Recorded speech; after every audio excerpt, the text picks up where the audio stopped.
Hola, ¿qué tal? Buenas tardes. Mi nombre es Gustavo Girado y soy director de la carrera de posgrado de especialización en estudios en China contemporánea de la Universidad Nacional de Lanús. Quería contarle en estos breves minutos cuál es mi perspectiva, mi visión respecto a la dinámica de China, el rol global que está cumpliendo y qué características asume su relación con Argentina, simplemente a título introductorio. Pero independientemente de todos esos aspectos, hay un par de cosas de las que no me quiero olvidar y que quiero señalar ahora al comienzo. En primer lugar, la relación de China con Occidente ha sido sumamente tumultuosa durante el último siglo y medio, estirando un poco más, 2 siglos, a tal punto que lo que para nosotros figura en los libros de historia y es la relación con China, para ellos son eventos que han sucedido la semana pasada. Esto tiene que ver con aspectos culturales muy centrados en la forma de entender el tiempo, y tiene que ver precisamente con esa diferencia tan estigmatizante que hace que Occidente viva las cosas de una manera tan distinta a Oriente. La distancia en general no es solo geográfica, mucho más desde el punto de vista de Argentina, sino básicamente cultural. Entonces, ese es un aspecto que quería remarcar, pero el otro que me parece más que interesante es que la República Popular China ha transitado históricamente, ha hecho un trayecto en el cual prácticamente no ha tenido periodo burgués, es decir, es una economía que prácticamente del sistema feudal ha pasado a un sistema de planificación centralizada, con el Estado acumulando luego de la revolución victoriosa del comunismo en 1949. Entonces, hay muchas cosas que deben reinterpretarse porque nuestras categorías, las que utilizamos en Occidente, no son suficientemente útiles para comprender lo que allí ha pasado. Y lo que ha pasado en China ha sido sumamente importante. No solo porque China ha conseguido sacar de la pobreza a más de 800 millones de personas en solo un cuarto de siglo, los últimos 25 años, sino que sus políticas, dentro de muy poco, hasta antes del COVID-19, planeaban que dentro de un año y medio China ya no iba a tener más pobres.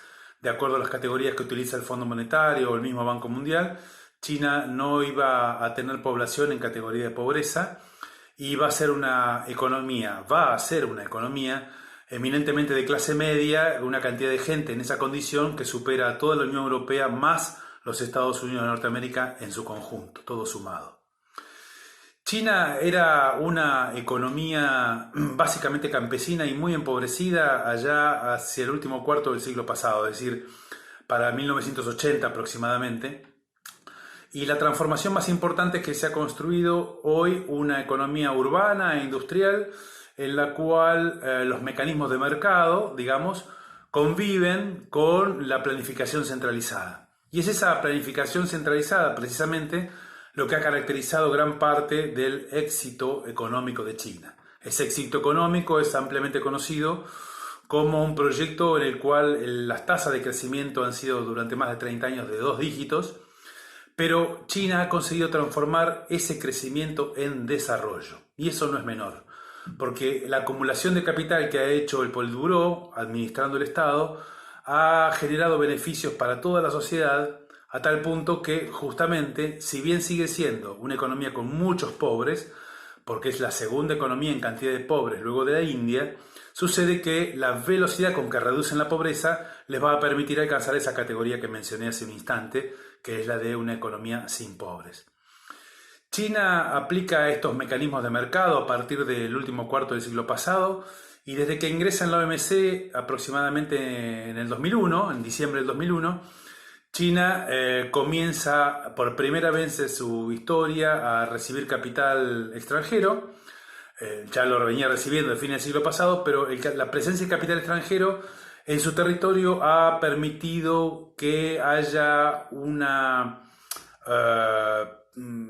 penetración, una capilaridad muy importante entre el conocimiento que viene de Occidente, bastante más avanzado que el que había entonces en China, al punto tal que el Politburó, en esos mecanismos de planificación centralizada y con el desarrollo de planes quinquenales que con el diario de lunes lo decimos, han sido muy exitosos, esa planificación centralizada le ha permitido a China hacerse del conocimiento de Occidente a partir de una negociación que ha realizado con las transnacionales provenientes de esa región.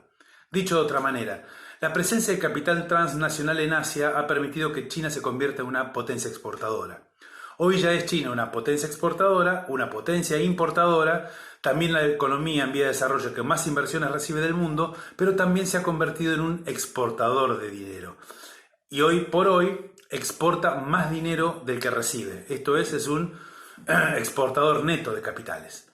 Estas transformaciones cobran especial relevancia en lo que va del siglo XXI, donde China ya no crece a tasas de 2 dígitos, sino como, al igual que cualquier otra economía que madura, lo hace a tasas de 1 dígito, pero sí, igual lo sigue haciendo en forma muy vertiginosa. Sin prisa, pero sin pausa, como solemos decir. Y en ese despliegue que hace China, ya no le alcanzan las cosas que cosecha, los granos que cosecha, no le alcanza los insumos industriales que recaba de su territorio para poder mantener la dinámica de su economía. Entonces China se despliega por el mundo con mucha intensidad, pero particularmente política. Y sobre eso quería terminar este comentario. Por eso, permítanme un segundo para volver sobre el desarrollo de China, para comentarles un solo aspecto, el tiempo no me da para más, de esta caracterización. Ese aspecto es el que ha hecho que China se haga del conocimiento extranjero. A partir de tener un mercado doméstico potencial tremendamente importante, China ha permitido que la inversión extranjera directa se radique en su territorio. Esa inversión extranjera hoy explica la mitad de las ventas que hace China y la mitad de las compras que hace China. Por lo tanto, cuando China exporta mucho, tiene mucho que ver en ello la actividad de las empresas transnacionales radicadas en su territorio. ¿Y por qué han ido allí? Bueno, en principio han ido para aprovechar la mano de obra barata y de baja calidad que ha tenido China para exportar desde China productos de baja composición tecnológica. Por eso, durante las primeras décadas de esa gran transformación, China vendió productos baratos, mano de obra intensivos. Pero paulatinamente, el Politburó ha tratado de diseñar políticas para que China no sea más dependiente de Occidente, para que deje de depender de la erradicación de esos capitales. Entonces, ha comenzado a negociar su mercado doméstico a cambio de los paquetes de conocimiento. ¿Y qué quiere decir esto? Quiere decir que las transnacionales que van a China a aprovechar para vender en su mercado doméstico, en el mercado chino, China les exige a cambio que abran su paquete de conocimiento, formando joint ventures, es decir, formando nuevas empresas con capitales chinos, de manera tal que paulatinamente y con el correr del tiempo, como dije antes, sin prisa pero sin pausa, los capitales chinos vayan aprendiendo a hacer las cosas. Se va haciendo del conocimiento. Es lo que aquí en Occidente conocemos como transferencia tecnológica. Con esa política lo que China ha conseguido es diseñar, en los últimos 3 planes quinquenales es explícita al respecto, China ha diseñado la conformación de sus capitales de la industria, de sus mascarones de proa, de aquellas empresas emblemáticas que van a liderar la acumulación de capital en China y tras de las cuales se van a alinear todas las medianas y las pequeñas empresas. Y esos son hoy los mascarones de proa del proyecto chino que el Politburó muestra enorgullecido, que son, para conocer en Occidente, aquellas emblemáticas empresas de alta tecnología que hoy están siendo muy importantes en cada uno de los mercados donde se despliegan. Huawei es quizás la más conocida, pero también están Tencent, Alibaba, ZTE y una múltiple cantidad. Esas empresas hoy son vanguardia tecnológica y son creadoras de conocimiento. Ya no son dependientes como lo eran antes de los capitales transnacionales. Hoy, junto a capitales transnacionales, desarrollan conocimiento alrededor de las universidades chinas, en donde China negocia la erradicación de los departamentos de investigación y desarrollo para que las transnacionales desarrollen patentes con conocimiento chino dentro del territorio chino, alrededor de las universidades chinas con profesionales chinos. Esa negociación paulatinamente está llevando a que China se convierta en la economía que más patentes registra a nivel global y ya hace un año ha superado a Estados Unidos. Esto es una sorpresa extraordinaria porque es una economía en vía de desarrollo que en muchos segmentos de alta tecnología compite con las economías más maduras. Este es el aspecto que más me interesaba señalar porque quizás marca la pauta de por qué se da esta disputa hegemónica tan importante con Estados Unidos. Con eso voy a terminar. Antes déjenme referirme al tema del despliegue chino, porque políticamente China tiene cada vez mayor incidencia a nivel global en la medida que tiene voz propia. China desarrolla una voz propia, ya tiene sus propias categorías analíticas, desarrolla sus propios intereses y ya no depende tanto de que otros la defiendan o de que otros hablen por ella. China ya es un jugador global, a tal punto que, no solo como exportador de capitales, sino que las viejas entidades multilaterales formadas al calor de los victoriosos de la Segunda Guerra Mundial ya no la expresan.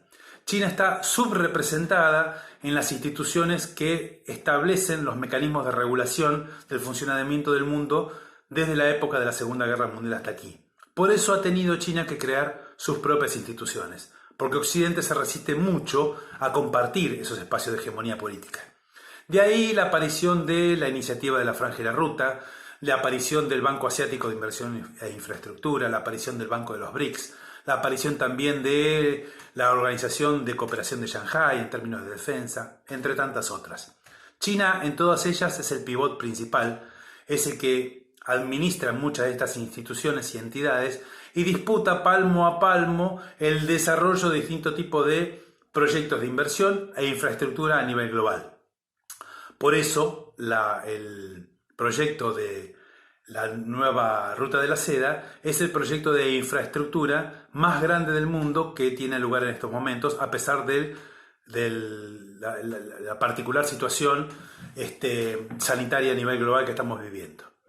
En ese despliegue, haciendo que el crecimiento se convierta en desarrollo, a China ya no le alcanzan los granos que siembra y a China no le alcanzan ya todos los insumos energéticos que extrae de su territorio para poder poner en funcionamiento sus industrias. Dicho eso, obliga a China a desplegarse por el mundo con sus intereses. Pero ¿de qué manera hacerse de socios con los que tiene poca empatía cultural, histórica, porque no tiene relación, ya que China no ha invadido países históricamente, como cualquier otro hegemón actual de Occidente? Esto ha hecho que China se despliegue con sus intereses tratando de asociarse con aquellas economías con las que quiere tener una relación de confianza, de tipo asociativa, cuanto más integral mejor, de manera tal de garantizarse los insumos que a futuro China requiere para que no pasar otro Tiananmen, esto es para consolidar el desarrollo y homogeneizar al interior de todo su territorio y de su vastísima población los beneficios de este crecimiento que está consiguiendo. Entonces, para que no sea solamente el sudeste y el este del país lo más desarrollado, sino que también se desarrolle el centro y el oeste. Para que la población perciba los beneficios de ese desarrollo, China se despliega. Se despliega con sus intereses, culturalmente a través de los institutos Confucio, y con sus empresas manufactureras y extractivas y sus capitales por todo el mundo. Con fondos del Estado chino, arma relaciones con las economías productoras de esos bienes, y de allí que cuando se convierte en una aspiradora de importaciones, China es muy importante para países como Argentina con su complejo oleaginoso, Brasil con el complejo de mineral de hierro, Chile con el cobre, Bolivia con el estaño, Perú con el oro, Venezuela con el petróleo, Ecuador con los pescados, etc. Cuando se despliega sobre estos territorios, trata de conseguir una relación de tipo asociativa, garantizarse el abastecimiento futuro. Lo mismo hace con África, y de hecho en África es bastante más influyente aún que en Latinoamérica. Y de esa relación China pretende conseguir mayores créditos, pero reconociendo que es un espacio de influencia histórico, geopolítico de los Estados Unidos de Norteamérica, con quien viene sufriendo una disputa bastante importante. Para terminar, me voy a referir a esta cuestión. Con los Estados Unidos, lo que es visible para el resto del mundo es una disputa comercial muy importante, en tanto Estados Unidos explícitamente intenta que China no realice un escalamiento tecnológico, esto es, que China no progrese con sus empresas más avanzadas, porque considera que son espacios legítimos de dominio de la hegemonía norteamericana con sus empresas de alta tecnología ubicadas en la zona del Valle del Silicón en California.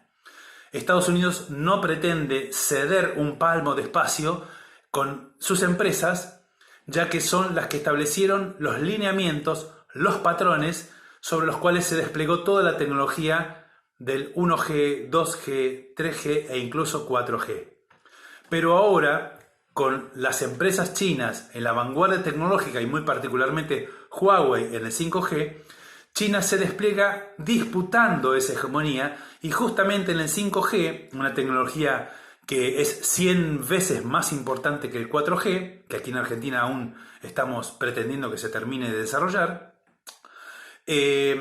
lo que se viene es una disputa por quién establece los patrones de las manufacturas, es decir, en qué idioma van a hablar los circuitos y los semiconductores de los sistemas de defensa, los sistemas de armamentos, las producciones de farmacéuticas, todo instrumento que hace a los desarrollos estratégicos del mundo del futuro. Hoy por hoy lo que estamos viendo justamente en esta batalla con el coronavirus es justamente el despliegue y los primeros intentos de utilizar estas nuevas tecnologías con una gran cantidad de drones y la Internet de las nubes y justamente el Internet de las cosas también, para poder ver de qué manera la colección de información está evitando que en algunas economías de Oriente esta pandemia se despliegue tan rápido. Justamente se atribuye a que han utilizado mucha de esta nueva tecnología para poder consolidar su desarrollo y hacer que el virus no se expanda más rápidamente. Es lo que Occidente está padeciendo en términos de que no la ha sabido utilizar y no la ha sabido desarrollar. Estados Unidos hoy, en lo que es visible como una disputa comercial, pretende que China no se despliegue con sus conocimientos y se asocie con las otras empresas de avanzada de Occidente para desplegar su tecnología y hacer que el resto del mundo dependa de esa tecnología de base. Esa disputa es la que calladamente está llevando adelante la administración Trump contra Xi Jinping, básicamente, y el primer acuerdo de mínima es el que se ha alcanzado en enero del 2020 con este acuerdo de fase 1. A sabiendas de que hay elecciones en Estados Unidos en este 2020, con el coronavirus de por medio, se está viendo de qué manera se avanza en un acuerdo de fase 2. Pero desde mi perspectiva eso está bastante lejano porque aparentemente hay aún muchas cosas por resolver previamente. Muchísimas gracias.